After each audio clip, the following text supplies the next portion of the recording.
Hi, I am Lineo Kakole. I'm a creative strategist and identity designer based in Pretoria, South Africa. Once somebody works with me, they don't want to let me go, and that's been good. If I'm feeling anxious, I'll take dance breaks in between work to sort of let that off. Hey, how you doing? I'm Steve Folland. Welcome to another one. This episode is supported by Freelancer magazine, sharing inspirational stories from freelancers around the world, freelancer-specific business advice, practical tips, trends, events and lifestyle features. And the latest issue has tons on client processes and getting new clients. One of the cover stars, if you look closely, is Krishna Solanki, who was on the podcast back in 2022. Go Krishna!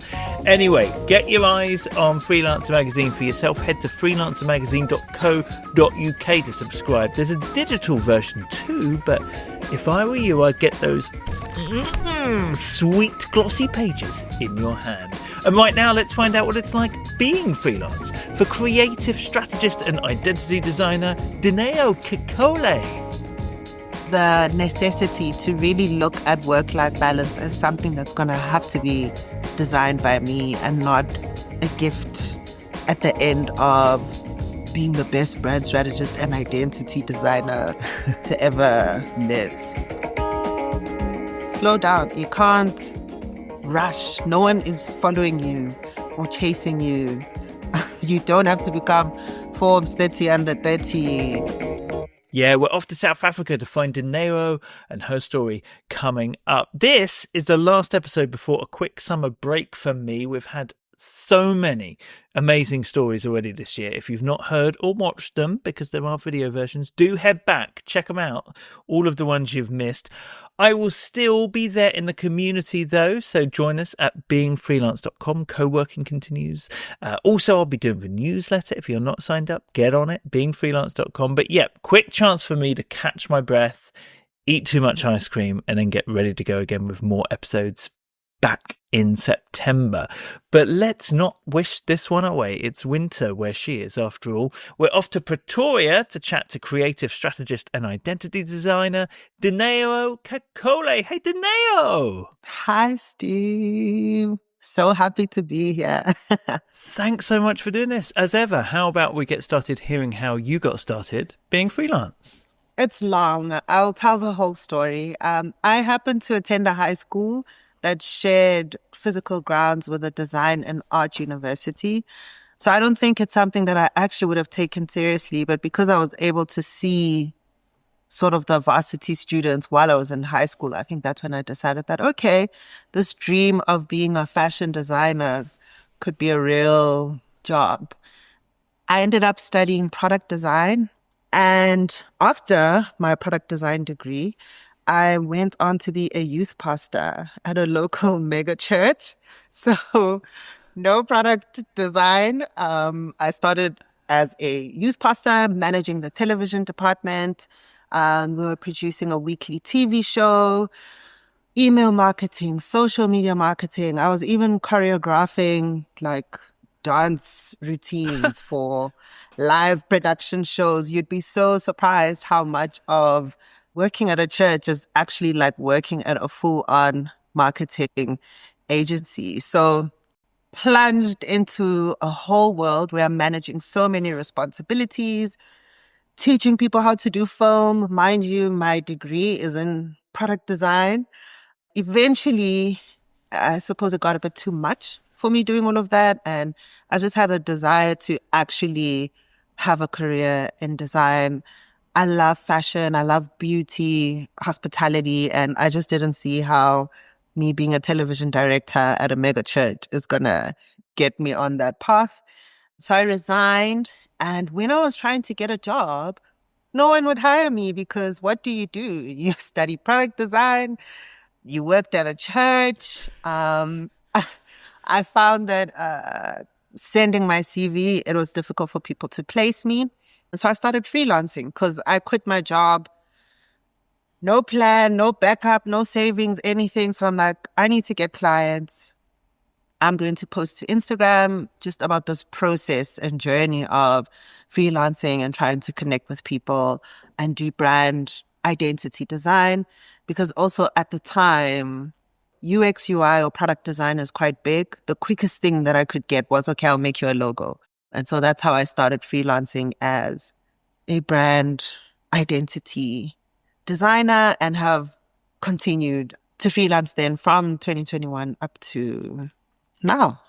Yeah, that's how I got Crikey. started. So you weren't freelancing on the side while you were at the church, for example. Oh, You just switched. So how did you get those first clients?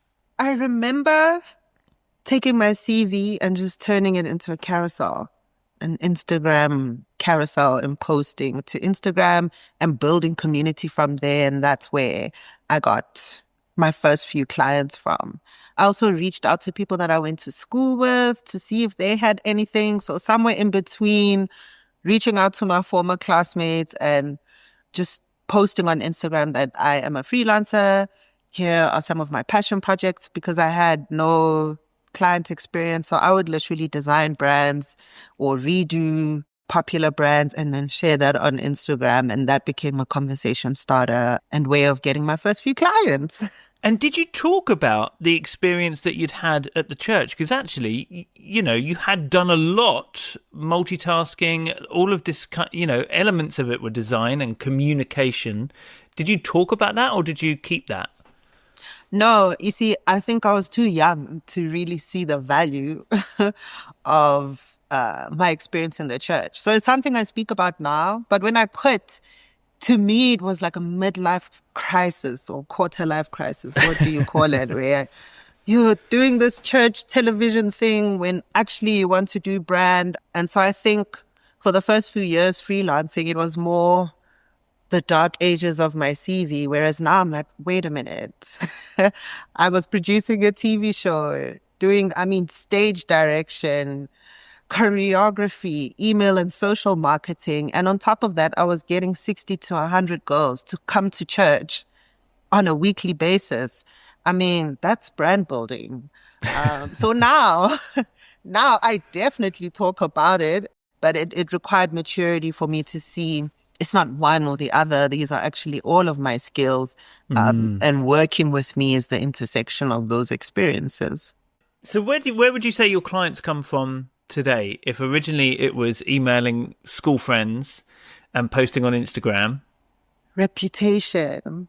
I wish I had some robust, proper lead generation system. I am working on one, but at the moment, most of my clients come through referral or reputation. So people who find my work online. And I do also have a lot of repeat clients. So I've found that once somebody works with me, they don't want to let me go.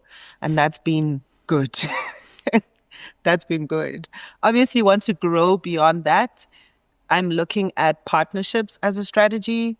So I do creative strategy, identity design. It would be smart for me to partner with paid ad agencies or public relations firms who are dealing with the same target customer, but obviously serving them in a different way. So that's what I'm looking to. But right now, referral and reputation, thank goodness. It's a nice place to be. So with word of mouth, bringing them to you, but also that repeat customer. And it sounds like that's through listening and paying attention to what they might be needing, even if they don't realize they need it yet. 100%. And I've even, like now, I make a really good social playbook, but that just started as a client needing help launching and then me being like, okay, I'll tackle this for you. And then learning how to provide the service that the client needs. And then what I would do is we'll charge it at a lower rate because I'm being transparent about the fact that this is not something I've done before, but it's something that you need. I'm willing to cobble something together for you and we can do it at a discounted rate so that it's not all the risk on you or all the risk on me. So that's been good as well. Yeah. So actually you offer a broad range of skills. I like that. Which goes back to those church days of now realizing, oh, actually, this is a good thing to have. It most certainly is a a good thing to have. And I think now I'm finding what my offer ecosystem is, how to divide the things up and sort of guide client through the range of things that I do, because it is a lot, but it's doable. If people can be brain surgeons, then I can be a creative strategist and a designer at the same time. I don't see why not. Now, do you work with a company name? Do you work with your own name? Like, how do you put yourself out in the world? I started with my name, but I recently registered the name Get Ready With Me. My whole thing is that I give food, fashion, beauty, and wellness brands pretty privilege, and I focus on preparation, not execution. So that's another way to sort of sift my skills is I don't do social media management or content creation or anything that involves execution. Everything that I do is about getting ready to go Nice. outside. So that's like a recent thing that I've done and am building out. So that's your company name. Get Ready With Me. GW. Yes. Oh, it's always on the internet. What is it? GRWM. GRWM.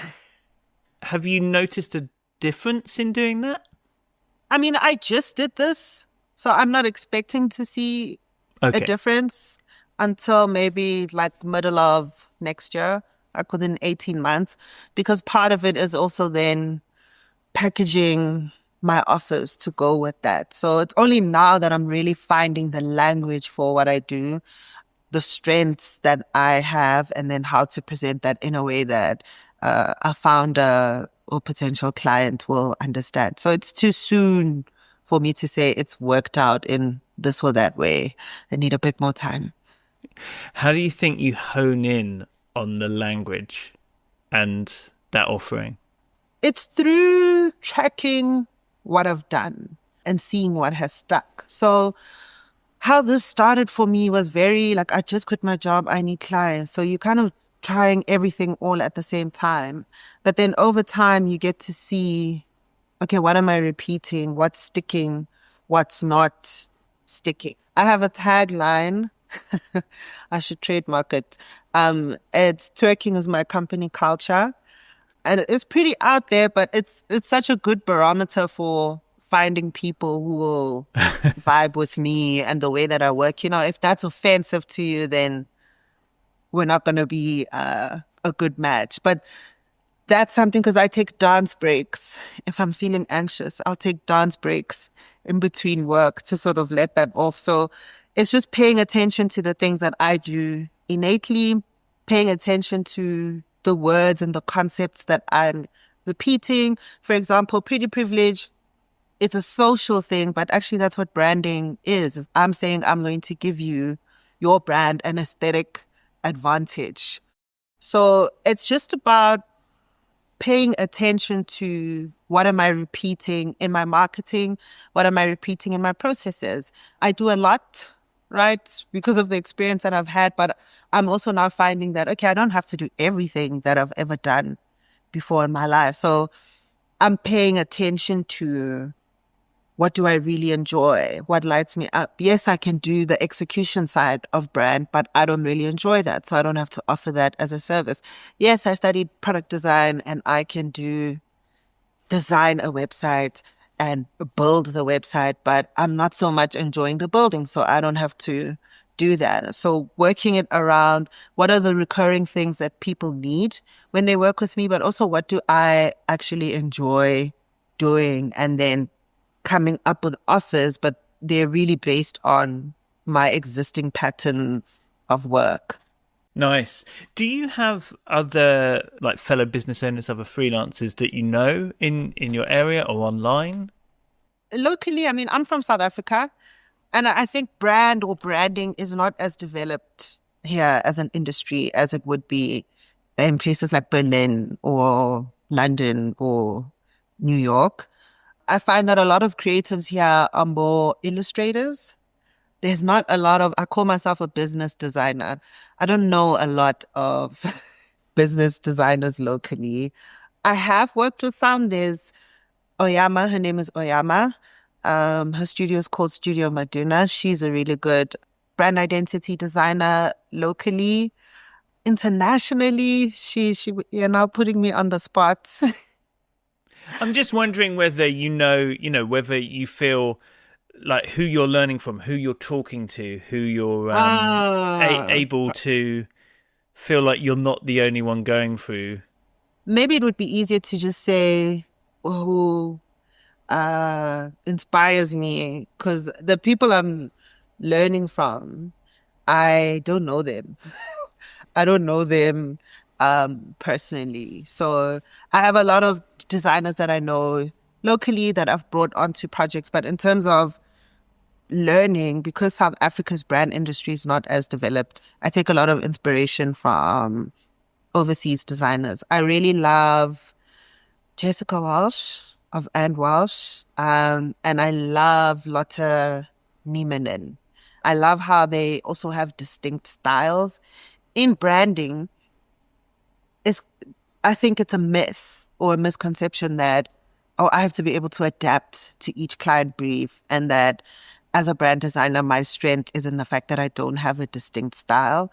But what I appreciate about those two women is they have a distinct style and perspective and lens, even though they're working client to client, brief to brief. It's different, but there's a through line of their actual approach and perspective. So that's something that's been really inspiring to me, that I am an artist as well. This is not about me just bending to whatever brief is in front of me, but how can I also start to figure out for myself what my perspectives are, what's the through line in my work, so that when a fashion or beauty or food or hospitality brand comes in, they're not just coming in for a logo, but they actually want the way that I make logos or brand identity or do strategy. So that's something that I've taken great inspiration from internationally. But even the girl that I mentioned, Studio Maduna, she does a really good job at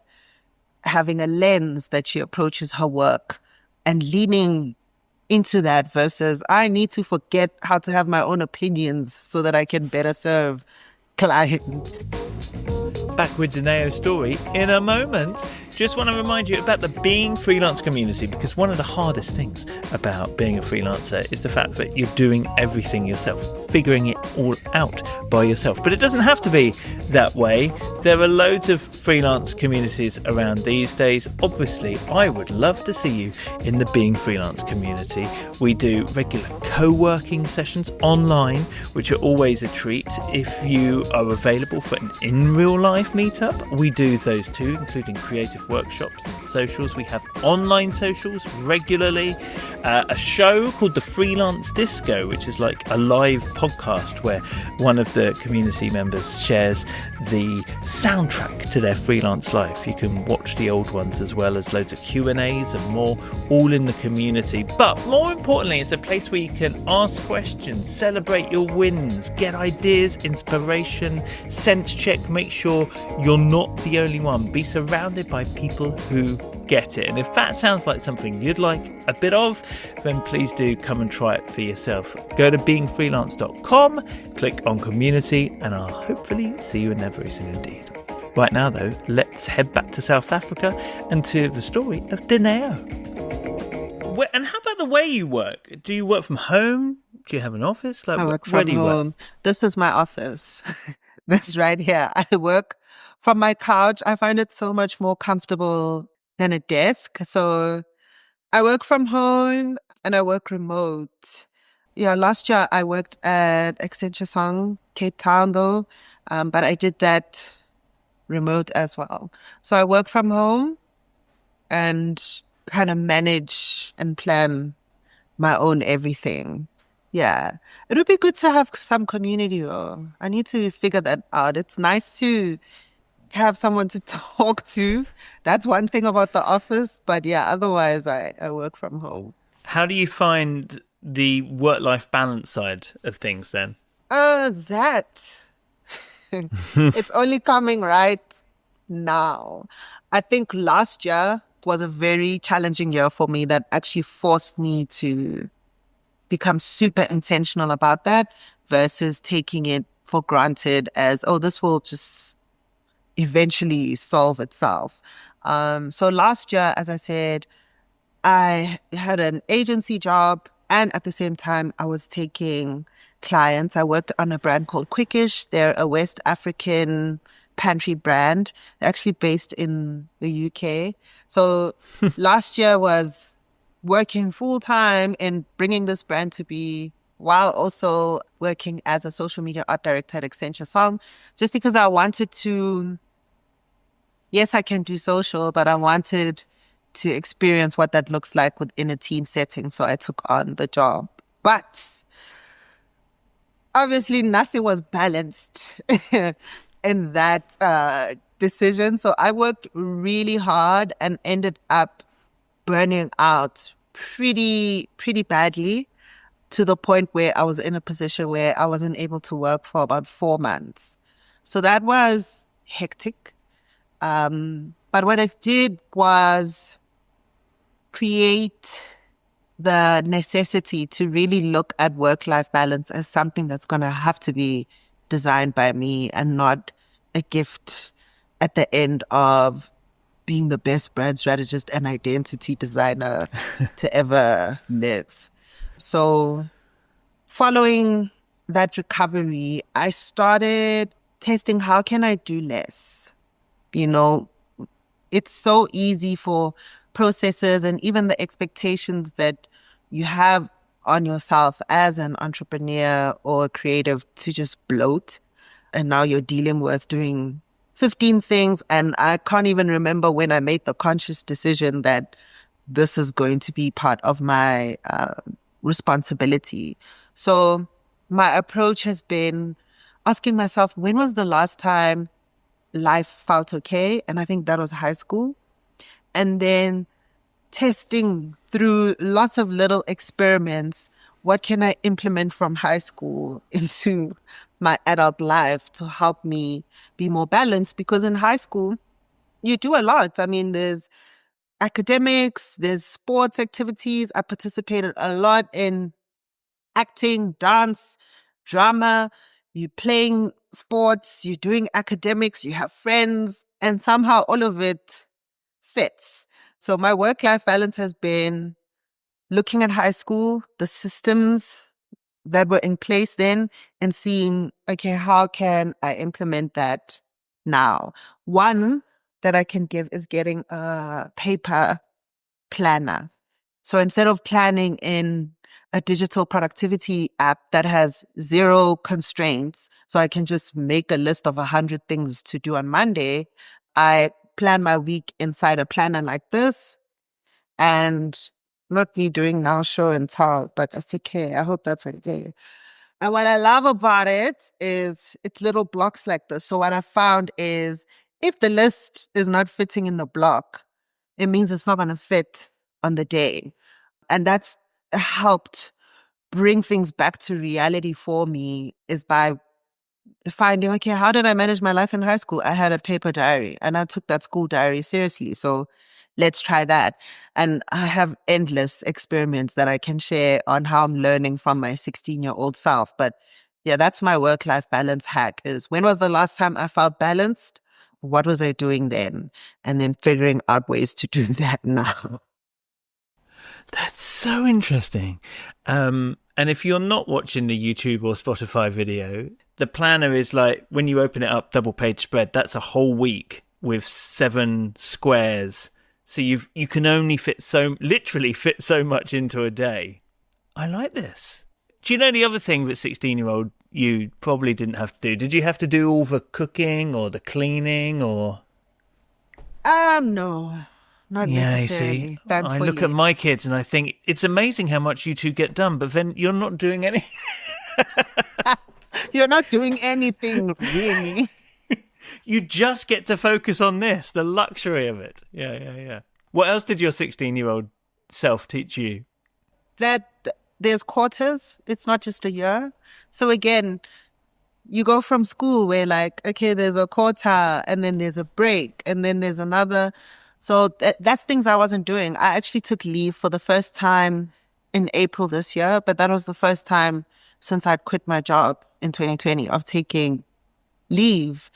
but it's not efficient because then I burnt out for 4 months when I wasn't taking leave. So another thing that I've taken is actually planning the year and pre-deciding when I'm going to go on leave versus waiting to see like, oh, okay, I finally have enough money. That's never going to happen. So pre-deciding that this is when I'm going to rest, planning within a quarter. So having actual, this is what I want to accomplish for the year, but then how do I break that up quarterly so that it's not, okay, I hope, on the 1st of January, oh, I hope everything comes true this year, but I actually have checkpoints of this is the big picture. This is what we can do over the next 3 months to get that done. And then reviewing how that went going into the next 3 months. In high school, you don't write one exam. You don't measure only at the end of the year how everything went. There are checkpoints. And so that's another thing that I've put down for myself. Do you do a dinero report card for yourself? I have a funny story with that. I did that. Did you? I did that. So I decided to do 12-week year. How 12-week year works is it's a way of thinking about the year, but broken down into 12 weeks instead of 12 months so that you get more new years and thus more done. What you do is you set 3 goals and then you have to set tactics for how you're going to accomplish each goal. And then all you have to do week by week is track how you're progressing on those tactics and give yourself a weekly score. And the idea is that if I keep doing these tactics that I've identified, by the end of the 12 weeks, I should have reached my goal. And so I had 3 goals that I had put down, and all together it added up to 20 tactics that I was tracking in a week of what I need to do. I think the first 3 weeks, I was getting like 60% on my weekly score. And then by week 4, I scored 96%, and then I completely burned out. So my perfect week burned me out. I thought, okay, I'll take 1 week to recover. It took me a whole month to have energy again. And that actually made me think, okay, yes, in school, we have a weekly score report card, but clearly it's not just about doing everything right, because I did everything right, but it left me feeling terrible. So what would it look like for me to not just be tracking what I'm doing, but also start tracking how I feel? And that's another story. I don't know if you want me to get into that story. Yeah, go on. Yeah. This is, yeah. So I created something that I call a daily emotional productivity tracker. It's just a Google form, and I track how I felt at the end of the day across 7 key life areas. So I would track, how did I feel about money today? How did I feel about my client relationships? How did I feel about my romantic relationship? How did I feel about my past? And how do I feel about my future? I can't remember the exact questions, but it's literally rated on a scale of 1 to 5. So it's quick, because now if the tracking thing is long, then I'm not going to do it. So just rating those areas, noting down any shifts that might have happened. So quickly noting, oh, okay, I had a sales call that I don't think went too well, or I struggled to explain my offer, or I don't know, me and my sister are not on good terms. Oh, and then I would also track, what do I need tomorrow? So do I need more rest, play, space, planning? What would help me feel better tomorrow? And then I would take that over time and then take my timesheet as well of the various projects that I'm working on, put it together in ChatGPT and start to see, okay, this is what happened work-wise, but I also felt like this. And then make decisions and plans based on not just what I need to do with my time, but how can I feel better, because now I'm aware of my feelings, not just my output. And what does Chat GPT make of this? What does it Um, give you? I can give an example of insight that I got out of doing this. I realized that with my client relationships, everything else was steady. But when it came to how do I feel about client relationships, it was very up and down. So, maybe we scoped something and then it ends up taking longer than what I thought. So now I worked so many more hours extra on this thing, and how then that will have me feeling like, oh, I'm disappointing my clients, or I'll notice that, okay, there was also a dip in how I felt. And the insight that it's helped me with is how to feel okay with clients, even when things are not going to plan. Because then if I'm not feeling okay, it just makes the work take even longer, because now there's all this anxiety and pressure, and it makes that spiral out. So because I was able to see not just how I spent my time, but I'm also paying attention to how I'm feeling, I got to see that I need to understand that things going wrong, or maybe something going a bit extra overtime, or whatever the case may be, doesn't directly then mean that I need to feel poorly about clients or client work or under pressure or feel like I'm failing, because then that makes the time take even more time, because now you introduce all this pressure and disappointment that, by the way, no one is even thinking that. No one is even thinking like, oh, you're such a disaster.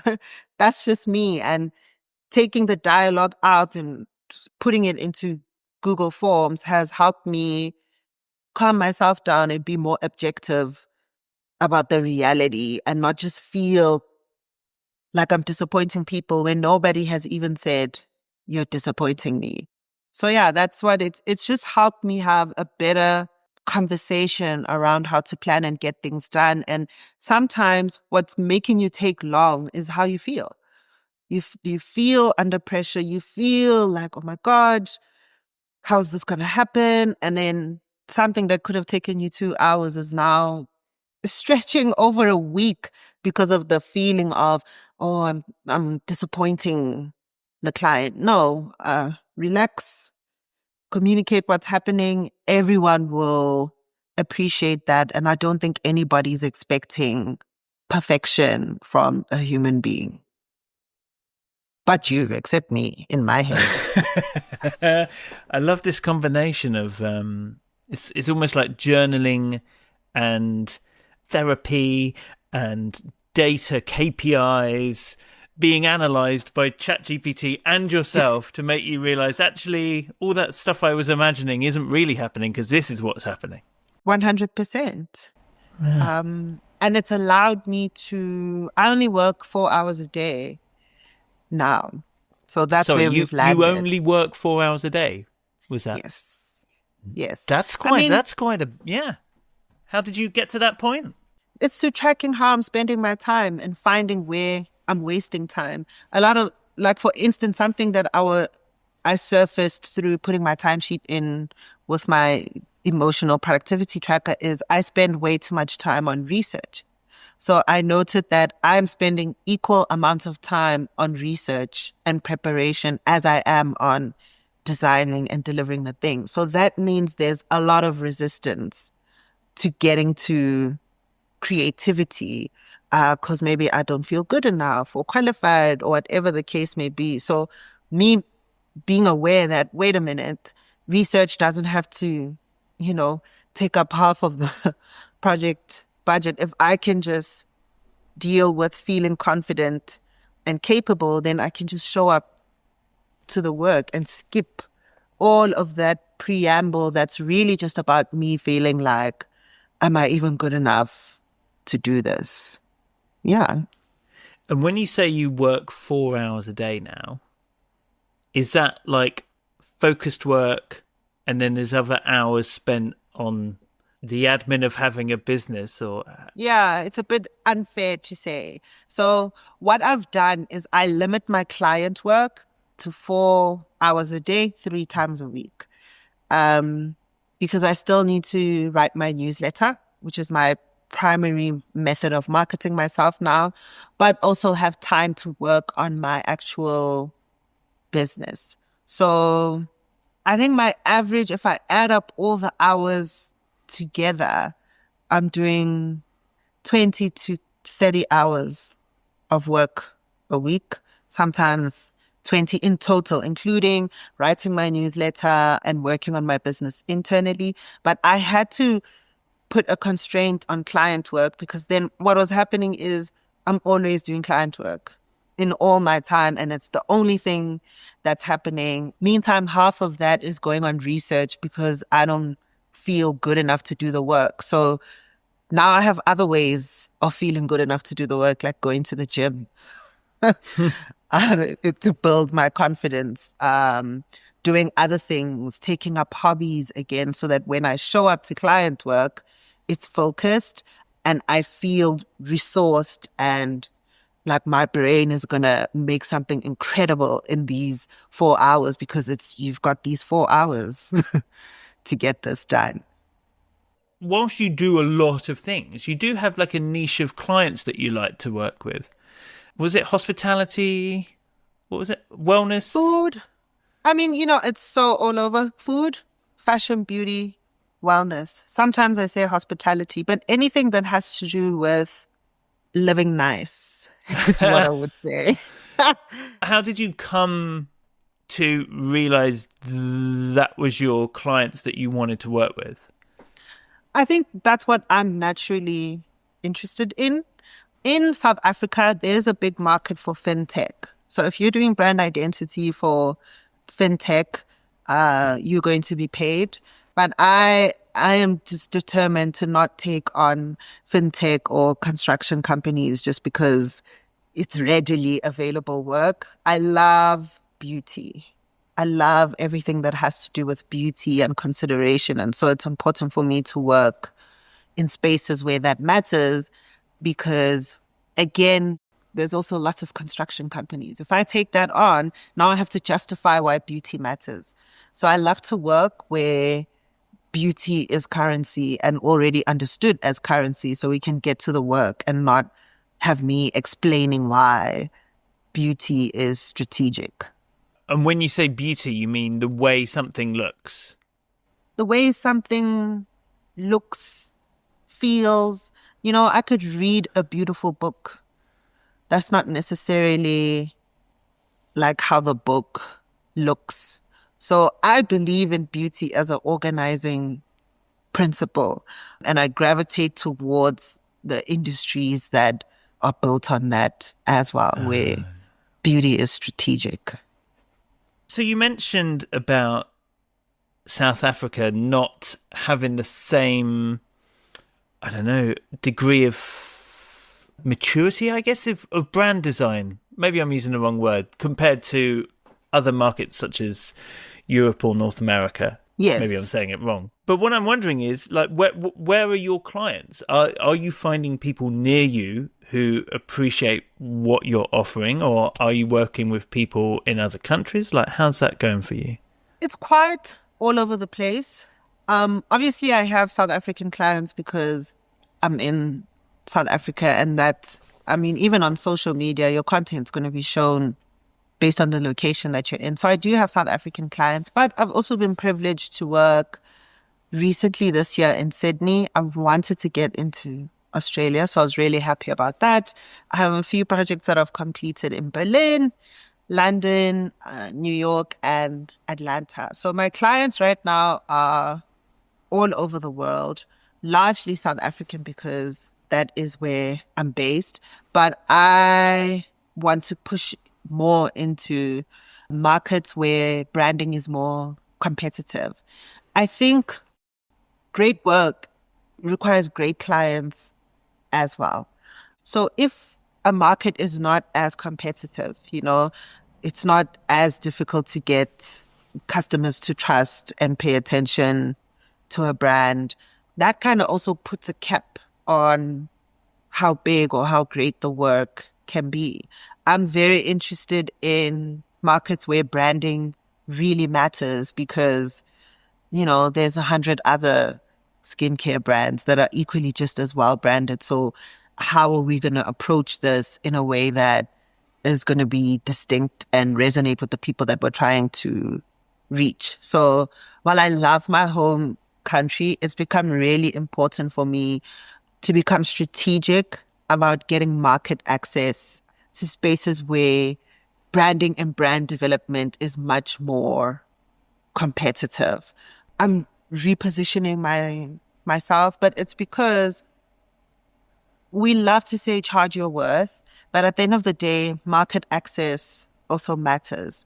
So it's one thing for me to be from a country like South Africa, where yes, there's parts that are developed and there's parts that are not so developed, and there is a branding industry, but it is not as developed and thus competitive as Berlin, London, Sydney, New York. And so one thing that I would say is market access matters, and getting strategic about actually reaching the people who would pay those rates matters versus this is my rate. Why isn't anybody paying it? Because it doesn't make sense for this market. And that is a reality. Dinero, I always do this thing where I ask for 3 facts about yourself to make 2 true, 1 a lie, and let me figure out the lie. What do you have for me? First, I am a big morning person. Second, I work out 5 times a week. And third, I have never stayed at an agency job for more than a year. You are not a morning person. You work out how often? 5 Five times a times a week. week. And you've never stayed at an agency for more than a year. Okay, now, unless you have been laying the ground for a very elaborate lie over our conversation, I feel like you probably haven't stayed at an agency for more than a year. Because you went from the church to freelance. You mentioned spending time at an agency, but that felt, yeah, I feel like that's true if I've been paying attention. You said you like to work out. Oh, so is the lie here that you're not a morning person? Hang on, what do you love about the mornings? Quiet. I love the quiet. That's the best thing about the morning. No, do you know what? I reckon that's the lie. I don't think you're a morning person at all. Yes, I got you. Oh, I'm so you're proud of kidding. myself. I am a big morning person. I have to wake up early before the sun rises. It's the best. It's like a little gift to myself. Before life is moving and there's noise or anything, I love to get up early and be completely alone before, okay, now you have to do this and that and that.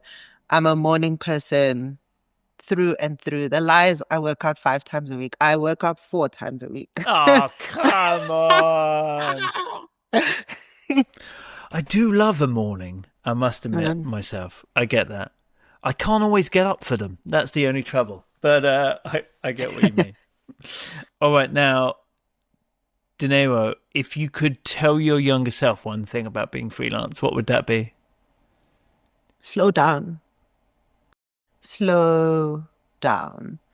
I think that the biggest challenge in freelancing is the uncertainty. It's so uncertain and nothing prepares you for uncertainty. School, varsity, even having a job, it's kind of these illusions of security and certainty that we are brought up on. And then you start freelancing. Technically, I'm doing things I'm not qualified to be doing if I'm running a whole business. So there's so much uncertainty, and you kind of have to do things and hope that you're doing the right thing. And because of that, what I would say is slow down, right? Slow down. You can't rush. No one is following you or chasing you. You don't have to become Forbes 30 under 30 or any of these things that we set up to put pressure on ourselves to get to a point faster. What I would say is slow down and really figure out what are the ways that I can start to feel comfortable with uncertainty. Because if I feel comfortable, even though things are uncertain, then I'm going to be creative. then I have my full brain capacity to solve the challenges because I'm not rushing and adding and feeling a whole bunch of unnecessary pressure. Slow down. You have time to learn how to do each thing. I'm actually about to enroll in a financial management course at the University of Cape Town because if I don't learn cash flow, then it's feast and famine cycles. And it just clicked in my mind that, hold on, you can just learn. You don't have to be in this whirlwind trying to figure things out quickly. But if you slow down, you can slow down enough to see that, yes, it's not certain, but this is actually the next best step to take instead of trying to take 1,000 steps in 1,000 directions all at the same time because you're living like somebody is following you. No one's following you. Slow down. Wow. That's brilliant. Dinero, it's been so brilliant to chat to you. Go to beingfreelance.com, click the links, go find Dinero online and see what she's up to. Really nice website as well. So you can go and find her there, find her on LinkedIn. And really, such a pleasure chatting to you and all the best being freelance. Thank you so much, Steve. Thank you for having me. So happy to be here. That's it. We're out of time. And like I mentioned at the beginning, I'm going to take a break now as these go out live. Obviously, you could be listening to this miles in the future. But just for August, we'll be back in September 2025. But there are loads of episodes that you can find and listen to. Over 300, maybe nearly 350, I think, episodes. Remember, it's all about the being freelance. Doesn't matter about their job title matching yours. It's all about their experience. And there's so many from this year that you can listen to and watch as well on YouTube and Spotify. Thank you so much to everybody who's shared their stories so far. Plenty more to come the other side of an ocean of ice cream that I intend to dive into. In the meantime, though, you have a great week. Being freelance.